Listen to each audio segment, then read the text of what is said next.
Good morning everyone! So ito, final guys, nandito na yung pinakahihintay natin, yung payment natin para sa Tabiling na mas napadali na, mas napabilis na, at hindi mo na kailangan pumunta ng office, pwede mo lang i-transact sa iyong JC Portal. Now, paano ba yun i-transact? Now, i-guide ko kayo step by step paano ba yun. So punta tayo ngayon dito sa menus natin. Ayan, start tayo sa wholesale set. Alright, so punta tayo sa wholesale set. Wholesale set. Ayan, piliin natin kung anong account, yung kukuhanan natin. Punta tayo dito sa avail. Ayan, so wholesaler type, cash is king, blah blah blah. So ayan yung nakaano sa atin, okay? Nandito tayo sa all-in-one package super cash is king, yun ang nakaano sa atin ngayon. Total number. So, kung ilan yung bibilhin mo, ikaw na lang magdadagdag, kung dalawa ay add mo na lang, di ba? So ano ba yung gusto mo na package? Quantity, kung ilan ba yung gusto mong bilhin. Alright, so i-add natin, isa lang naman, kaya add na lang natin diyan. Alright. Kung ayaw mo naman, okay, napadami ka, remove mo lang yan, and then automatic yan, pwede ka na lang mag-add.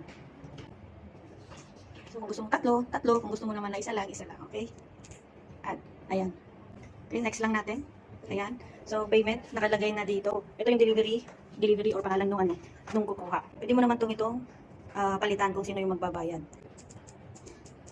So, tingnan natin kung matatanggap natin to for pick up. Ayan. So, pwede naman for delivery. So, pag for delivery, ikaw na maglalagay ng para i-deliver ng na lang. For delivery, ayan, pwede mo na siyang palitan. O, diba? Napalitan na yung details niya dito sa shipping address. So, doon po nakabase yung dahil na ang gumawa account ay automatic yung nilagay dito pero pwede mo siyang palitan dito.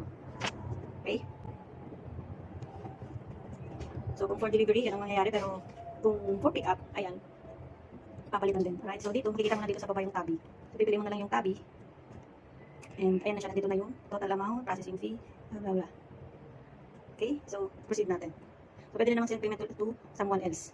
So, yun na. Pwede mong ilagay yung email niya. So, pwede yung shipment sa'yo, yung payment link is nandun sa kung sila yung magbabayad. Okay? So, pwede dalawang tao to. So, sabihin na natin, lagay natin yung sa isang email ko ulit. Tingnan natin kung ma-receive natin siya. So, proceed properly. Ayan. So, ligay ko na lang na for pick up. Select location. Wala talaga. Dito pala. Ayan. So, yung kakalimutan nyo guys kung saan nyo siya i-pick up. Okay, proceed tayo. Click on wish to continue. Confirm.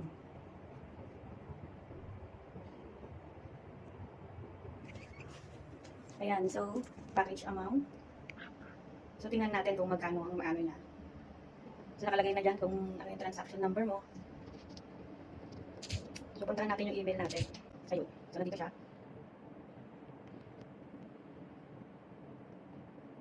So, i-confirm natin yung matapos sa atin, right?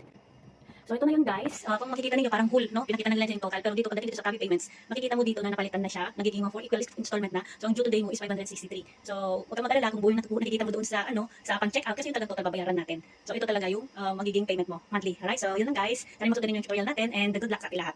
God bless!